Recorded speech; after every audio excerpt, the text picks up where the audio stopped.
Hello students, मैं अभिषेक जांगड़ आप सभी का अपने यूट्यूब चैनल पर स्वागत करता हूं। तो जैसा कि हमने बेटा एक्सरसाइज 1.1 स्टार्ट की थी और उसमें हमने फर्स्ट और सेकंड क्वेश्चन सॉल्व कर लिया था। अब हम थर्ड क्वेश्चन सॉल्व करेंगे और उसमें भी बेटा हमें जो सॉल्व करना है वो एचसीएफ और एलसीएम ही ज्ञात करना है। एचसीएफ तथा एलसीएम याद करना। इसका जो फर्स्ट क्वेश्चन है बेटा वो क्या है, 12, 15 और 21। 12, 15 और 21, इसका हमें एचसीएफ और एलसीएम पता करना है। तो एचसीएफ याद करने के लिए क्या करते हैं बेटा, पहले इनके गुणनखंड करते हैं। 12 एक सम संख्या है तो बेटा सम संख्या में किसका भाग जाता है, 2 का, 6 बार। फिर 6 में 2 का भाग देंगे 3 बार और 3 में 3 का। ऐसे ही बेटा 15 के गुणनखंड करेंगे तो पहले 3 का भाग जाएगा 5 बार और फिर 5 में 5 का। ऐसे ही 21 के गुणनखंड करेंगे और 21 में भाग जाएगा बेटा 3 का, 7 बार जाएगा और 7 बार में 7 का भाग दे देंगे। तो 12 के जो गुणनखंड होंगे बेटा 2 × 2 × 3, जिसे हम 2 कितनी बार है बेटा, 2 बार, तो इसे लिख दे 2 की पावर 2 × 3। 15 को कह सकते हैं बेटा 3 × 5 और 21 को कह सकते हैं 3 × 7। अब हमें लिखना है बेटा एचसीएफ। तो एचसीएफ क्या होता है बेटा, जो तीनों में क्या हो, कॉमन हो। एचसीएफ तो आ गया बेटा 3। अब हम लिखेंगे बेटा एलसीएम। तो एलसीएम में तो वो लिख लो बेटा, जैसे 2 की पावर 2 इसमें किसी में भी नहीं है तो इसको लिख लो बेटा, 5 भी किसी में नहीं है इसे भी लिख लो, 7 भी नहीं है किसी में। अब 3 जो है तीनों में है, इसका मतलब बेटा तीनों में कॉमन है तो सिर्फ और सिर्फ जितनी बार कॉमन है उतनी बार लिख लेंगे इसमें। ये हो गया बेटा 4 × 5 × 7 × 3, ये हो गया 20 और ये हो गया 21। तो ये दोनों गुणा होंगे तो बेटा 420। तो इसमें एलसीएम आया बेटा 420। अब इसी तरीके से सेकंड क्वेश्चन भी सॉल्व कर सकते हैं बेटा। सेकंड क्वेश्चन जो है बेटा वो है 17, 23 व 29 का एचसीएफ और एलसीएम याद करना है। तो वही 17 के गुणनखंड 17 ही होते हैं बेटा।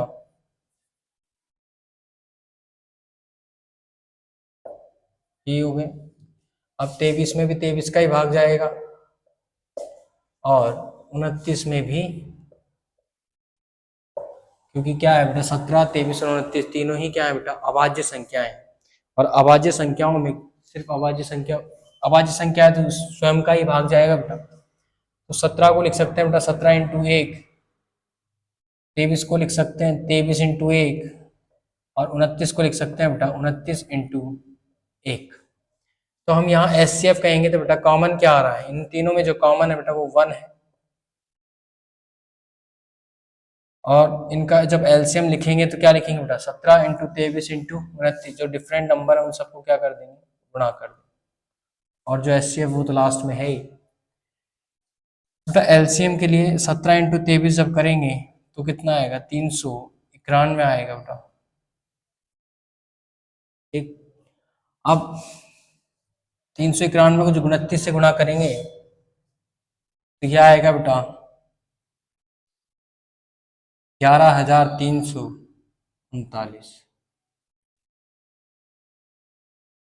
ठीक बेटा। इसी तरीके से इसका थर्ड क्वेश्चन भी सॉल्व कर सकते हैं, जो क्या है बेटा देखो, 8, 9 व 25। अब इनका भी एचसीएफ और एलसीएम याद करना है।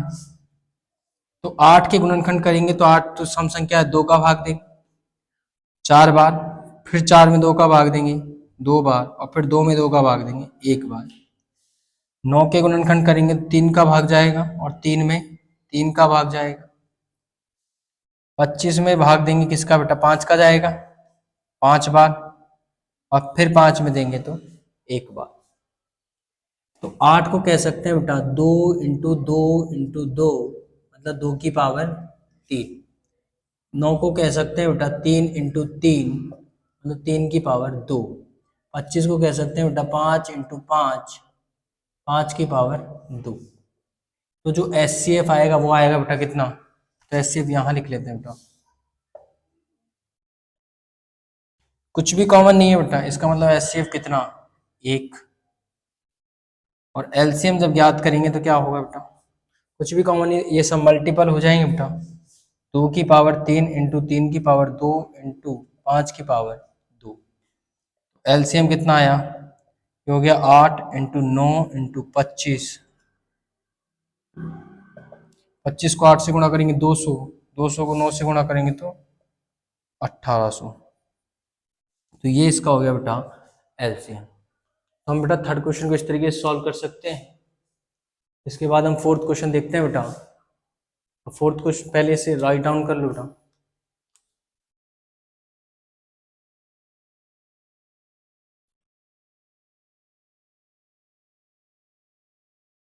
हाँ जी बेटा, अब हम स्टार्ट करते हैं बेटा फोर्थ क्वेश्चन।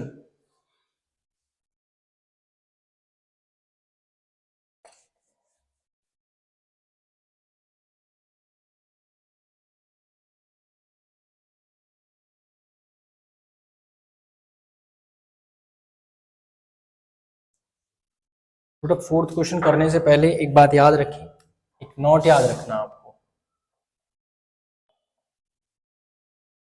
मतलब इसमें ऐसे कहा गया है बेटा कि दो संख्याओं का जो गुणनफल होता है वो उनके एचसीएफ और एलसीएम के गुणा के बराबर होता है। तो ये वाली बात हमें याद रखनी है।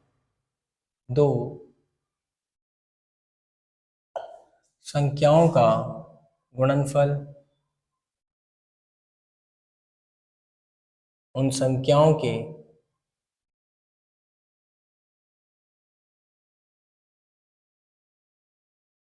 एचसीएफ तथा एलसीएम के गुणा के बराबर होता है। मतलब क्या कह सकते हैं बेटा कि जैसे हमने दो संख्याएं मान ली, एक संख्या ए मान ले और दूसरी संख्या बी, मतलब अर्थात ये पहली संख्या ए मान ली, दूसरी संख्या बी, तो इन दोनों का जो गुणनफल होगा वो इनके एचसीएफ और एलसीएम के गुणा के बराबर होगा। ये हमें याद रखना है बेटा। इसी से करेंगे बेटा क्वेश्चन नंबर 4 को। क्वेश्चन नंबर 4 क्या कह रहा है, हमें ये दिया गया है बेटा कि एचसीएफ दिया है हमें। क्या दिया है बेटा, एचसीएफ 306 और 657 का। ये हमें दिया है बेटा 9। और जो हमें पता करना है वो हमें इनका एलसीएम पता करना है।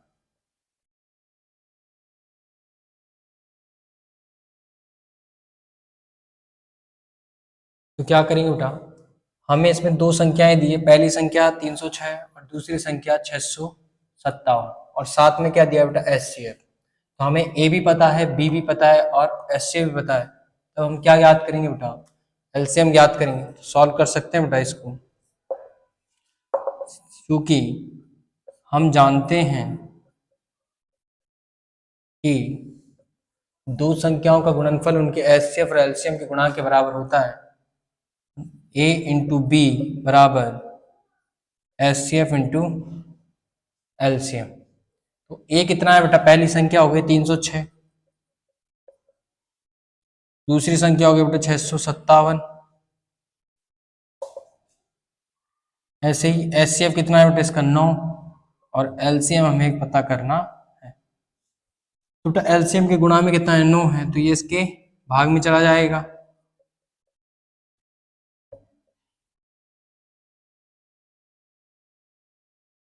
और ये गया भाग में। अब 9 से काटेंगे तो ये एक बार और ये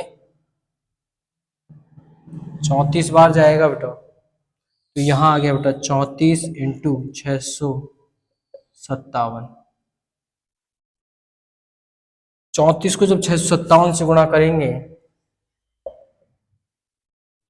तो हमारे पास आएगा बेटा 22,338। ठीक है बेटा। ऐसे हम इसी की तरह अगर एक सवाल और सॉल्व करें तो कुछ एक्स्ट्रा में ऐसे कर सकते हैं बेटा। जैसे दिया है एचसीएफ दिया है हमें, क्या दिया है बेटा, जैसे एचसीएफ 45 और 50 का कितना 5। तब हमें पता करना है एलसीएम। ये आपको ही सॉल्व करना है बेटा, एक बार ट्राई करके देखिए इसे। और इसके बाद हम स्टार्ट करेंगे बेटा 1.2। एक बार ये लिखें।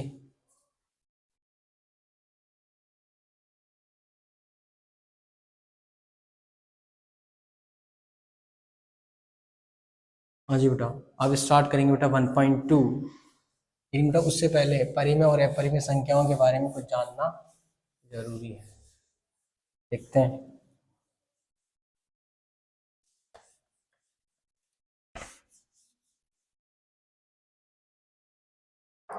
हाँ जी बेटा, हमने परिमेय और अपरिमेय संख्याओं के बारे में पढ़ लिया था, लेकिन यहाँ कुछ उसकी प्रॉपर्टी है बेटा, तो कुछ नोट करके याद रखना बेटा। पहला, हम ये जानते हैं बेटा, जैसे सपोज हमने कोई परिमेय संख्या ली, परिमेय संख्या, अब हम उसे जोड़े या घटा दें किसके साथ, अपरिमेय संख्या के साथ। तो हमेशा जोड़ने या घटाने पर हमें जो प्राप्त होगी वो संख्या कैसी होगी बेटा, अपरिमेय संख्या प्राप्त होगी। इसके लिए हम उदाहरण भी कर सकते हैं। जैसे परिमेय संख्या मान ली बेटा हमने, जैसे मान लो 5 मान ली, क्या मान ली। अब मैं इसे इसमें जोड़ दूं, जैसे कि √2, तो 5 √2 जो है बेटा, ये क्या है, यह एक अपरिमेय संख्या होती है। क्या होती है बेटा, अपरिमेय संख्या। ऐसे ही उदाहरण एक और ले सकते हो, 3 - √3, ये होगी परिमेय और ये हो गई अपरिमेय, और दोनों का जो अंतर होगा वो होगा बेटा एक अपरिमेय संख्या। और ऐसे ही क्वेश्चन हमें क्या करने हैं बेटा, सिद्ध भी करने होते हैं कि ऐसी संख्या अपरिमेय है या नहीं। इसके बाद दूसरी प्रॉपर्टी ऐसे याद रख सकते हैं बेटा कि जैसे शून्यतर परिमेय संख्या,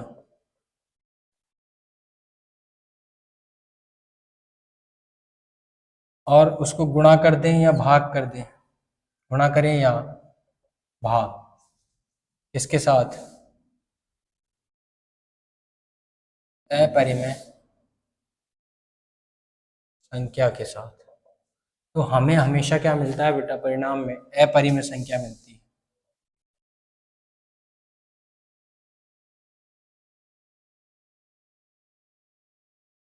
अब परिमेय और अपरिमेय संख्या तो ठीक है बेटा, लेकिन ये शून्यतर परिमेय क्या होता है बेटा, शून्यतर का मतलब है कि इसमें जीरो शामिल नहीं है, मतलब जीरो के अलावा सभी परिमेय संख्या इसमें होगी, और अपरिमेय तो सब है ही।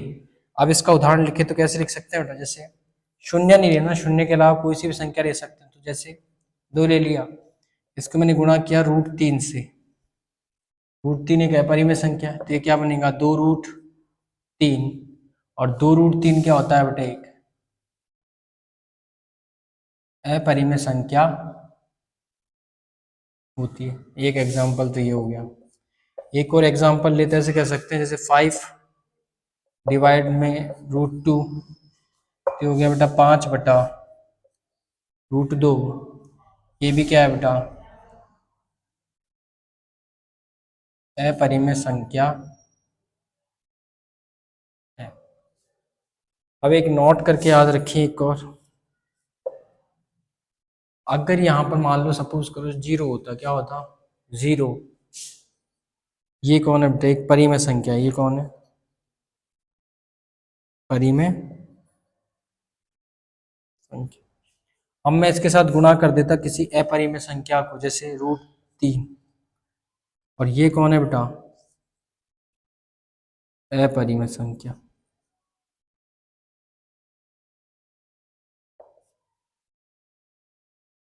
तब हम इसे गुणा करते तो क्या आता उत्तर में 0, और 0 जो होती है वो कौन होती है बेटा, वो होती है परिमेय संख्या, परिमेय संख्या। इसका मतलब यह है जब यहाँ केवल परिमेय संख्या लिखा रहे तब हम ये कंफर्म नहीं कह सकते कि परिमेय और अपरिमेय संख्या का गुणा या भाग एक अपरिमेय संख्या है, क्योंकि बेटा 0 ऐसा होता है जो गुणा करने पर क्या हो जाता है 0, और भाग करने पर भी क्या बना लेता है 0 हो जाएगा उसमें। जैसे एक एग्जांपल ये भी ले सकते हैं, 0/√2, ये भी 0 बना लेगा, और 0 यहाँ पर फिर क्या हो गया बेटा, परिमेय संख्या। इसका मतलब यहाँ इसमें गुणा और भाग के समय 0 इसमें शामिल नहीं होगा। अब हम प्रूव करेंगे बेटा इसके बाद 1.2 में कि अपरिमेय संख्याओं को सिद्ध करना है। क्या सिद्ध करना है बेटा, अपरिमेय संख्याएं। उसके लिए पहले आप एक बार इसको राइट डाउन कर लो।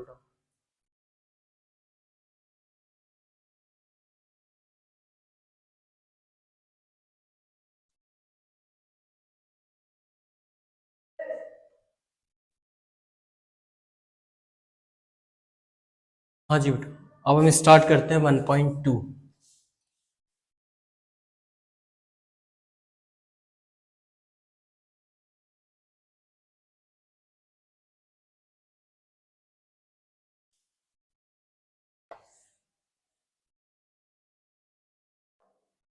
जैसे बेटा ये देखिए, अब हमें क्या सिद्ध करना है एक्सरसाइज 1.2 में,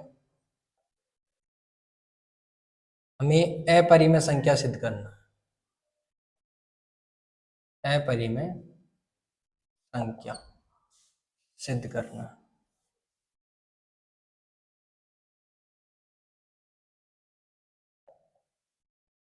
अब अपरिमेय संख्याएं सिद्ध करनी है तो बेटा हमें इसमें दो तरीके के क्वेश्चन मिलते हैं, दो पैटर्न है बेटा इसमें। जैसे एक तरीका तो हो जाता है जैसे नॉर्मली ऐसे पूछ रहे √2, √3, √5, और एक क्वेश्चन ऐसा आता है जब इनके साथ कुछ परिमेय संख्या जुड़कर घटकर गुणा होकर आ जाए, जैसे 2√3 आ गए, मतलब गुणा में आगे परिमेय और अपरिमेय, जैसे 2 + √3 आ गया, 2 - √3 आ जाए, 1/√2 आ जाए। मतलब एक तो होता है गुणा भाग में आ जाए परिमेय और अपरिमेय संख्याएं, और एक होता है बेटा नॉर्मली ऐसे आ जाए √2, √3, √5, √7 ऐसे आ जाए। तो इन्हें दोनों को प्रूफ करने के बेटा तरीके क्या हैं, थोड़े अलग अलग हैं। तो हम पहले ये गुणा कर लेते हैं, गुणा क्या कर ले सॉरी बेटा, हम पहले प्रूफ करेंगे। जैसे एक क्वेश्चन सॉल्व करते हैं, हम पहले ये सिद्ध करेंगे, एक प्रमेय भी है बेटा, ये सिद्ध कीजिए कि √2 एक अपरिमेय संख्या है। ये एक प्रमेय भी है। अब √2 एक अपरिमेय संख्या, ये कैसे प्रूफ करेंगे बेटा, उसके लिए देखें।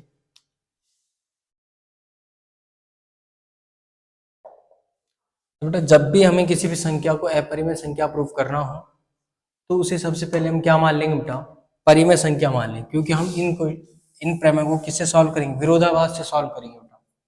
तो हम क्या मान लेंगे बेटा, माना √2 क्या है बेटा, एक √2 एक परिमेय संख्या है, ठीक। अब परिमेय संख्या मान लिया तो परिमेय संख्या की परिभाषा क्या होती है बेटा, ऐसी संख्याएं जिन्हें p बटा q के रूप में लिख सकते हैं। तो हमने क्या लिखा बेटा, माना √2 एक परिमेय संख्या है, अतः इसे हम p बटा q के रूप में लिख सकते हैं, और जहां p और q क्या होते हैं बेटा, p तथा q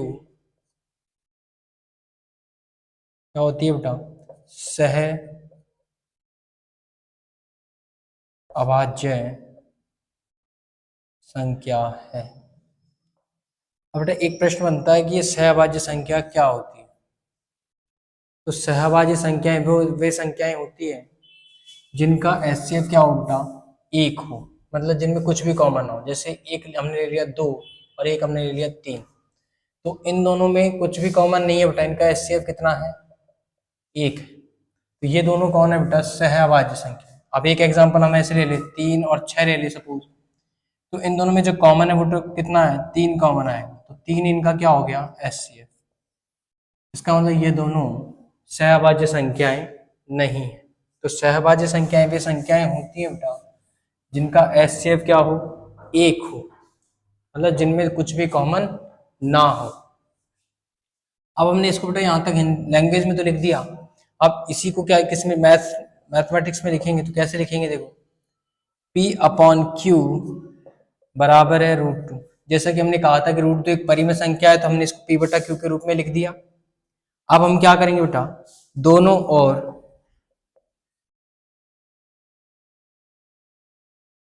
वर्ग करने, जब वर्ग करोगे तो ये क्या बन जाएगा बेटा, p², ये क्या बन जाएगा, q², और ये हो गया बेटा कितना, 2।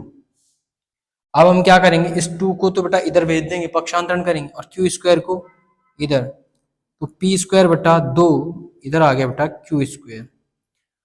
अब हम इससे क्या कह सकते हैं बेटा कि p² किससे विभाजित है, 2 से, क्योंकि मैं ये कह सकता हूं बेटा p² 2 से विभाजित है। किससे विभाजित है बेटा, 2 से। अतः p भी 2 से विभाजित होगा। जैसे उदाहरण देखो, समझो इस लाइन, जैसे मान लो सपोज करो 125 है, 125 में 5 का भाग जाता है, सही, या फिर जैसे 625 ले लो बेटा, 625 में 5 का भाग दें तो 125 आएगा। कितना आएगा बेटा, 125, क्योंकि ये कौन है बेटा, 25 का स्क्वायर है। कितना है, 25 का स्क्वायर। अब हम देख रहे हैं कि 25 में भी भाग जाएगा या नहीं जाएगा, तो 25 में भी 5 का भाग चला जाता, मतलब p² मतलब 25 का स्क्वायर, p² का मतलब हो गया बेटा 625, जैसे 625 में 5 का भाग चला गया, विभाजित है पूरा पूरा, तो p जो है, p मतलब जैसे सपोज यहाँ कितना आ गया, 25, तो 25 भी किससे विभाजित है बेटा, 5 से विभाजित होगी। तो यहाँ से यही कह सकते हैं बेटा कि p² 2 से विभाजित है, अतः p भी किससे विभाजित होगा, 2 से। अब हम क्या करेंगे बेटा, यहाँ पे कुछ मानेंगे, देखो जैसे माना। अब हम क्या करेंगे बेटा, इस p की वैल्यू मानेंगे, किसकी, p की, और इसे इक्वेशन नंबर 1 नाम दे सकते हैं। माना p बराबर हमने जैसे क्या मान लिया बेटा, जैसे हमारे पास नीचे क्या है बेटा, 2 है, नीचे क्या है, 2, तो हम p की वैल्यू जो मानेंगे 2 से मल्टीपल में मानेंगे, 2 के मल्टीपल में, और एक कोई नया कांस्टेंट क्या मान लेंगे बेटा, c, तो p की वैल्यू क्या मान ली, 2c। अब जैसे सपोज यहाँ 3 होता तो हम p की वैल्यू क्या मानते, 3c, और 5 होता तो 5c मान लेते। अब हम क्या करेंगे बेटा, इसका वर्ग कर दे इसका भी, तो ये बनेगा p² बराबर 2 का स्क्वायर कितना बेटा, 4, और c का स्क्वायर c², तो क्या करने पर बेटा, वर्ग करने पर। अब आप देखो बेटा p² की वैल्यू कितनी आ गई, 4c², तो p² की वैल्यू को यहां पर रख सकते हैं, तो p² बराबर 4c², समीकरण 1 में रखने पर, समीकरण 1 में रखने पर, तो यहां रखेंगे तो क्या आएगा बेटा, 4c² अपॉन 2 बराबर में आगे बेटा q², ये इससे कटेगा तो 2 बार, तो आया 2c² बराबर q², तो यहां से c² की वैल्यू आएगी बेटा q², और ये 2 गुणा में c², तो इसके भाग में, तो यहां से वैसा ही परिणाम निकलेगा बेटा जैसे यहां लिखा। तो हम ये कह सकते हैं चूंकि q² 2 से विभाजित है, अतः q भी 2 से विभाजित होगा। यहां तक ठीक है बेटा। अब हमें एक चीज देखने को मिली कि P भी 2 से विभाजित है और Q भी 2 से विभाजित है। चूंकि P तथा Q दोनों ही 2 से विभाजित है, P तथा Q दोनों ही 2 से विभाजित है, अतः जब दोनों संख्याएं 2 से विभाजित, इसका मतलब 2 कौन हो गया, इसका HCF हो गया। दोनों में क्या कॉमन है, 2 कॉमन है, इसका मतलब इन दोनों में कुछ एक ऐसा नंबर तो है जो कॉमन है। और जब दोनों में कोई संख्या कॉमन आ जाए तो बेटा वो क्या नहीं होती, सहभाज्य संख्याएं नहीं होती। तो हम ये कह सकते हैं अतः P तथा Q सह अभाज्य संख्या नहीं है। और हमने शुरू में क्या मान लिया था बेटा कि ये दोनों सहभाज्य संख्या है, जबकि यहाँ क्या पता चला कि दोनों सहभाज्य संख्या नहीं है। अतः हमने जो माना वह क्या है बेटा, गलत है। क्या है, गलत। हमने क्या मान रखा था, परिमेय संख्या है, जबकि हमने जो माना वो आया ही नहीं। इसलिए विरोधाभास